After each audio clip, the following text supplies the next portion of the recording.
प्रिया kitchen में चाय बना रही होती है और सुमन ड्राइंग रूम में बैठकर मजे से टीवी देख रही होती है। तभी दरवाजे की घंटी बजती है। प्रिया, जरा देखना तो कौन आया है। देखती हूँ मम्मी जी।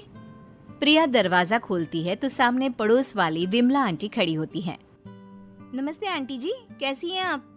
मैं तो बिल्कुल ठीक हूँ बेटा, पर तेरी सास को क्या हुआ है? आजकल कहीं दिखती ही नहीं है। जब देखो तब टीवी के आगे जमी रहती है। अंदर तो आइए आंटी। अरे ओ दीपक की अम्मा, कहाँ हो?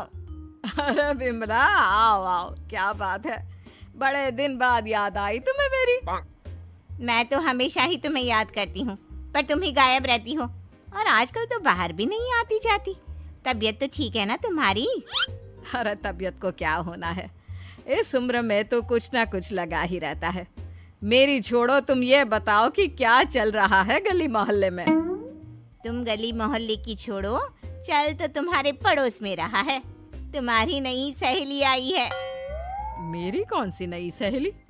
मैं तो यहाँ बस तुमसे बातचीत कर लेती हूँ या फिर बाजू वाली शर्मा की बहू से दो चार बातें कर लेती हूँ। इसीलिए तो कहा कि तेरी नई सहेली आई है। अब कोई पड़ोस में आया है तो बात तो होनी ही है। कम से कम इसी बहाने हमारा भी एक ग्रुप बन जाएगा। फिर सब मिलकर अपनी बहुओं की शिकायतें किया करेंगे। दोनों हंसने लगते हैं। तभी प्रिया चाय लेकर आती है और सामने टेबल पर रख देती है। दोनों चाय पीती हैं और बातें करते हैं। चलो मैं चलती हूँ, अब कल मिलते हैं। राम राम। अगले दिन प्रिया किचन में कुछ काम कर रही होती है और सुमन आराम से सोफे पर बैठकर मटर छिल रही होती है। तभी डोरबेल बजती है। प्रिया दरवाजा खोलती है तो सामने उनकी नई पड़ोसन खड़ी होती है।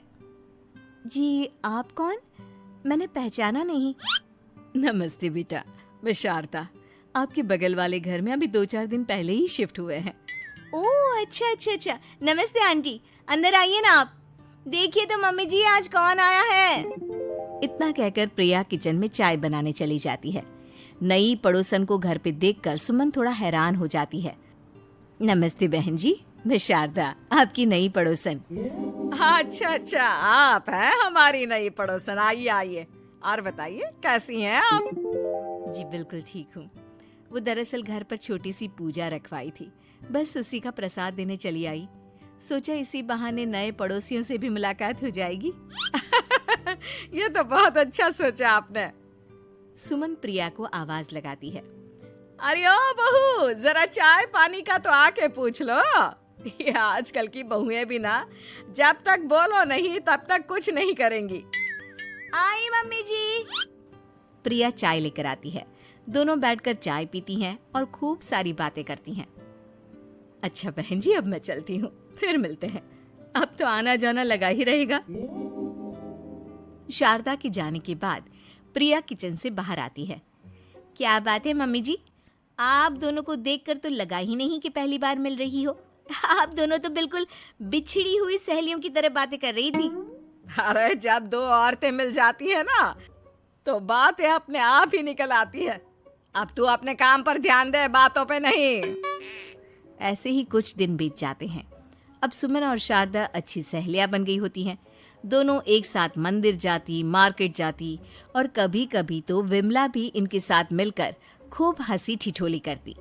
एक शाम तीनों बैठकर सुमन के घर पर चाय पी रही होती हैं कि तभी बहुत तेज बारिश शुरू हो जाती है। सुमन जोर से प्रिया को आवाज लगाती है।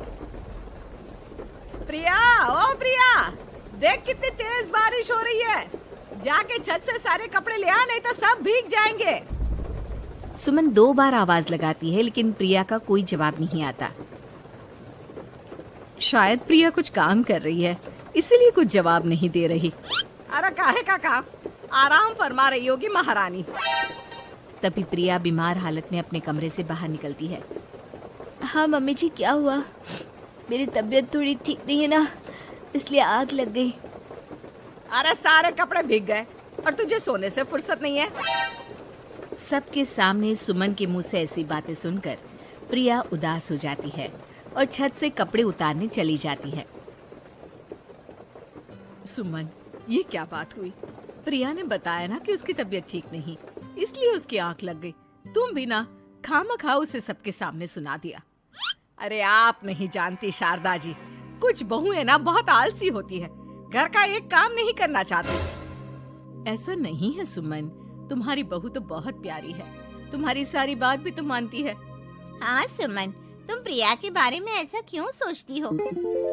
मेरी भी दो बहुएं हैं, लेकिन मैं उन्हें अपनी बेटियों की तरह रखती हूँ। आखिर वो भी तो किसी की बेटियां ही है ना। और अगर तुम ऐसा ही व्यवहार करोगी तो एक दिन प्रिया भी तुम्हारे साथ ऐसा ही बर्ताव करेगी। शारदा और विमला की बातें सुनकर सुमन की तो बोलती बंद हो जाती है। वहीं प्रिया भी बाहर से सारी बातें सुन रही होती है। अरे मैं कोई उसकी दुश्मन थोड़ी ना हूँ, मैं भी उसकी माँ हूँ, लेकिन कभी कभी सास बनना पड़ता है, नहीं तो बहुएं हाथ से निकल जाती है। देखो सुमन, ये सब सोच का फर्क है। अगर तुम ये सोचोगी तो कभी प्रिया को अपनी बेटी नहीं बना पाओगी। इतना कहकर शारदा और विमला वहां से चली जाती हैं और सुमन अकेले बैठकर उनकी बातें सोचने लगती है। अगले दिन प्रिया और दीपक अपने कमरे में बैठकर बात कर रहे होते हैं और सुमन उनके कमरे के बाहर कुछ काम कर रही होती है और उन दोनों की बातें सुन लेती है। दीपक, तुम्हें पता है हमारे पड़ोस में जो शारदा आंटी है ना, बहुत अच्छी हैं। अच्छा, ऐसा क्या हो गया जो तुम्हें वो इतनी अच्छी लगने लग गई? कुछ खास नहीं, बस कल जब मम्मी जी मुझे सबके सामने सुना रही थी तो शारदा आंटी ने मेरा साथ दिया। मैं तो सच में हैरान ही रह गई थी जब उन्होंने मम्मी जी को मुझसे ऐसा बर्ताव करने के लिए मना किया। अच्छा, फिर क्या हुआ? होना क्या था, शारदा आंटी तो मम्मी जी को समझा ही रही थी कि बहू को भी बेटी की तरह ही रखना चाहिए, लेकिन मम्मी जी तो मम्मी जी है ना, उन्हें तो मुझ में हमेशा कमी ही दिखती है। काश मुझे भी शारदा आंटी जैसी सास मिली होती जो मुझे भी अपनी बेटी जैसी समझती। सुमन ये सब सुनकर बहुत उदास हो जाती है और वहां से चली जाती है। प्रिया की बातें सुमन के कानों में बार बार गूंज रही थी। उसे बहुत शर्मिंदगी महसूस हो रही थी कि उसने प्रिया के साथ बहुत गलत किया है। अगले दिन सुमन शारदा और विमला को बुलाती है। क्या बात है सुमन, आज तूने ऐसे अचानक क्यों बुलाया? सब ठीक तो है ना? हाँ हाँ, सब ठीक है, तुम दोनों बैठो तो सही। तब तक दीपक और उसके पापा भी आ जाते हैं। प्रिया, तुम भी आ जाओ। क्या हुआ मम्मी जी, आपने बुलाया? हाँ प्रिया बेटा, मैं आज सबके सामने तुमसे माफी मांगना चाहती हूँ। मैंने आज तक तुम्हारे साथ बहुत बुरा व्यवहार किया है, लेकिन तुमने कभी भी मेरे साथ बुरा बर्ताव नहीं किया। मुझे अपनी गलती का एहसास हो गया है, हो सके तो मुझे माफ कर देना। प्रिया अपनी सास की बातें सुनकर हैरान हो जाती है। उसकी आंखों में आंसू आ जाते हैं। प्लीज मम्मी जी, आप मुझसे माफी मत मांगिए, मैं भी आपकी बेटी ही हूँ। वैसे एक थैंक यू तो मेरी नई सहेली को भी बनता है, जिसकी वजह से मुझे मेरी गलती का एहसास हुआ। शारदा बहन, आपका बहुत बहुत शुक्रिया जो आपने मेरी आंखें खोल दी। अरे क्या सुमन, तुम भी ना। तो फिर इसी बात पर चाय और पकोड़े हो जाए? हाँ हाँ, क्यों नहीं।